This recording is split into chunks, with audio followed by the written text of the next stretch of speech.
แบบเนมไม่ทำตรง อาศัยดินน้ำมันที่ยิงมาแต่นี้แบบวางอีกก็วางอีกก็ ง่ายเรียบเดียวง่ายเรียบ ข้างดีนั่นเป็นภาษาประเทศ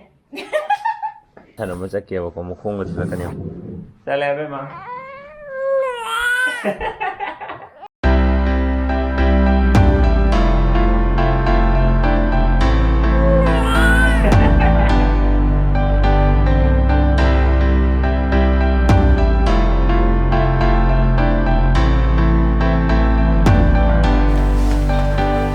ngasi video je sai de hojrage heyeng je yi manaba mgi luhong basat ka doine ise do ngasi video je mai luhong basat tring mai hajing bot ki oina hana apsar ka dubu adu sat tring ida ai na season of product range khara I am de introduce hojram ge optan si gi product range se magi aina si ngasi introduce je ge igno ha kan da he khoina luhong basat pagan sida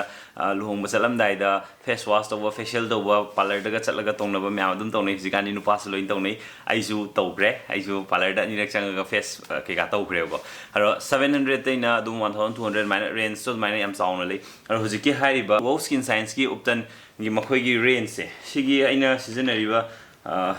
sida pull up le re ko range se product mari ni season adu se aro sigi product sing je ko adu 1500 te na 2000 bo ki the lakh ani do si one time use na te adu mayam hanjan sin ya du ne adu khoi na parlor sa la ga di one time da ai pisa thiro ki du ne adu si season adu yam lu bra parlor da to du mai yam lu bra head na te kem lu de first ta khoi face wash ya hana face mai fan ta thu pi ni thadan si foaming face wash ne fan mai ta thu pi ni adu ta thu pi matung da thadan tai thok pi matung si da amuk si gi magi scrub si na tor ga mai da thadan noi re ni adu ga 2-3 minutes kuma thama matung da mu mai je mu fan ta thu pi ni ba ado ta thu pi lo ra matung da khoi gi si gi amuk khoi gi face pack se si je ong te shel ni ba face pack te shel ga kang bok tham bi re ni haro kang matung da mu si tha do ni adu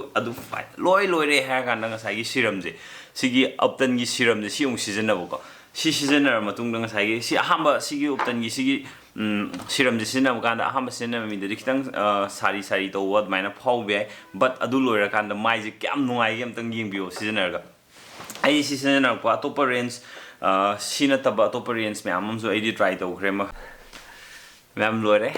दुम change दुम ma'am so दुन उबिरम गनी ऐसे ready ओरे हेंग Hong सन नबगी अदो सिगी याम काना बजे अखोई नुंसा द थो गान द माइ द कई द अखोई सनटेन गुम तो बजे सिजे हुजिकी सिगी product range pull up season र कान द सनटेन गुम कई का तो बगी मार्क्स लेब सिंग द रिड्यूस तो हन बा द स्किन जे फ्रेश ओहन बा तसेंग न याम नुंगाई याइंगंग गुम बा अदगी दि सैंडलवुड अदुगा रोज वाटर मखोई मैम गी मोय मखोई मैम दे तोर साबनि न गो माइ से खितंग केनो तौथोप लाइट ओइथोपगुम्बा अदुमबमदि फावे मखोइगी सिगी प्रोडक्ट सिंजे मखोइ वोगी वेबसाइट तिगी चंगा नत्रगा वोगी ऐप लै अदुदगी चंगा लेबी शेयर मोय ऐप सिनबा याम नुंगाइ ऐप ने अदुगा Amazon दगी चंगा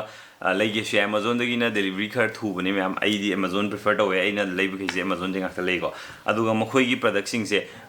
original oil नत्र oil दे हाबगी चेक तौनो बई दमकता सिजे QR code अमा लै सी QR code सिजे चेक तौर स्कैन तौरगा चेक तौरगा offer अनो अनोबा नत्रगा प्रोडक्ट सी authenticity चेक तौबी आइ और याम नुंगाइ दी सिगी प्रोडक्ट सिंसे लोइमबक natural ingredient na saba product ngakne ba ma'am आइना जु चगिबा वो स्किन साइंस की उपटन रेंज की प्रोडक्ट सिंग सिदा paraben याउदे silicone याउदे अदु harmful chemical सिंग अमते याउदे अदुगा मसी प्रोडक्ट सिंग जे आइना साइज जो दुमाइना natural product मैम हापगा साबने अदु हाइबर प्रोडक्ट सिंग percentage of natural ingredient सिंग जो आइम दा हाइजरमगे body scrub आइना साइ body एमडी face scrub सिदे इसदना 91.5% natural ingredient यावी अदुगा face wash foaming होगी foaming brush face wash से सिदना 98.3% natural ingredient यावी और the face serum was the give the last give the 98.3% natural ingredient yawi aduga mar aina marakta face pack ama season give the 97.7% koi natural ingredient yawi ara ma'am product sing ase season of loinbak no haibani wow skin science ki product sing se loinabak made in India product ne aduna akhoina mokhoi ki product se leiba kanda India da paisa je khoi atopa mafan gi lamda thagi nate India da loi le hodune do makhoi gi yam nungai sina women empowerment to we haibse sisi am nungai khoi na moi product se layer ga makhoi bu encourage to bi ganda lamdam sida laiba Indian women ma'am अमदि मखोई हेना employment पीब याबगी chance फंगदुने अदुना product सु सिजन याम नुंगाइ product नि मैम सोइदना ट्राई तोबियो आई product की description सिंग link तो लोय हापसरमगे अदुगी कदाइदि कमाइना लेबा description द चंगा लोइन चेक तोबियो price range लोइन बक अदु द चंगा मतुंग मैम लोय खंगबिरनी सोइदना चेक आउट तोबियो video उजरगे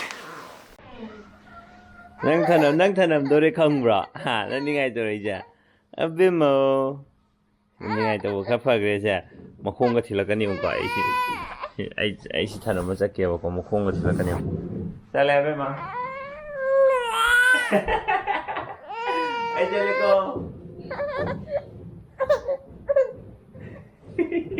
makhong ga thilaki ja ai kada nang naru badagi kada yam haidini na ha naru badagi kada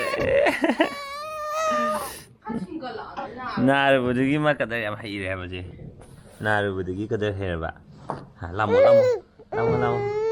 papa mama ga ne nahan haiba ka do adugi hejing bo chalugi ko nang ne ramuko ni ne gele ramuko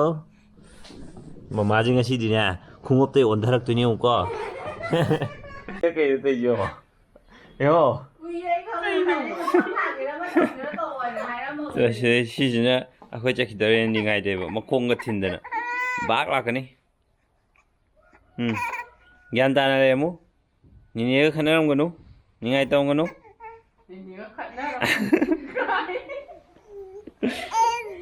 에 부가 또 별이 요 니네가 하는 거노 얼마도 요 ôi khana ko na ma chi khana moi papa ga hai di jo adu du go tok chali ma tin ni ga ma chi ang gi ko ya pura ge na me le le jo ra ai chale ko mama lo sem ngai ji loi re papa loi lo san loi tu se sing sai de ai lo san loi ma tung da bo yo to le yo so loi ke ma de ku ku ye ma ngai bo ai mama heo hajo lo jam tio de kuning ko wa ge tio alo wang mo sai ko ubi to kalo mama ai kuning wang mi tong je la wang mo sa de mai kuning wang mi tong je ai ni hen de เห็นเลยเห็นಅದುยิงบุดดิค่ะแบบนี้ไม่จำต้อง sai de nam wan de yeng de ni ba 玩一个，玩一个。 ga he le tio ga he le ข้างดีนั่นเป็นภาษาประเทศ 왜 누피 마신 미장이 안 당해. 형이 누피 저 빠빠 미장 정구 과 빠빠 나 퍼져 비힐리 과. 헬리 과. 헬리 과. 아이 카메라도 온다 지금 나모르디. 누가 이동니. 궁업적이 온다락 봐가야. 마마제 어디 궁업적 온다락 게 또원. 거의 노래지다. 바이바이. Finally talk to le koi ngaji thi gi je man ni bye bye yes at last zik hay jing bon ma kham da di yau dore thogla bani na ma cao de ba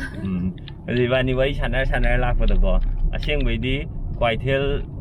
bazar na tro Comet school Comet coaching center ga lei ba do adai da ne ba chat toi je au ga khoi na jing lai na bra no rem thong phao lai ba lam mi je pra seran turan lak le ba wai sanar lak ba si gi da phao ga charang ga da ne ba je da ai shi da phao ga lak bai wa khan ni ada pa nang thom ma nang ngai ba ne wa khan ga de loi baram nostro chat kra ba ni nang ngai ga apung ani hum ngai ba taning de lambi ga loi gyam yen ta de do kai de ki ri ni chu akwai yong haja yau re nanggi nange na tro nangam na tro lambi am chile si de kan do ba idea cha po cha ge ni ina ra ne do ma na ha be chang ma ga thok roi tan tho re mo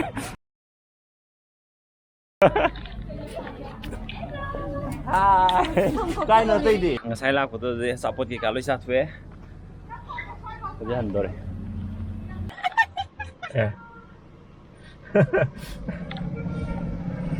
अबे मैंने ये तो वार तो भाई video था चले अब बेबे ना अब कोई ने हल्ला ने तो हन भाई लंबी दे ले रहे तो ट्रैफिक जाम तो ले रहे अब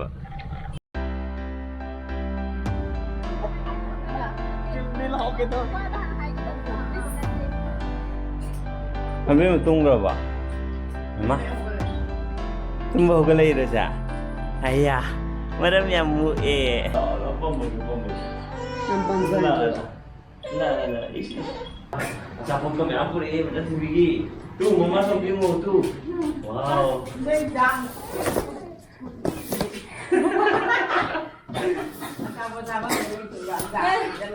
Cái con nó mang một công chuyện ạ.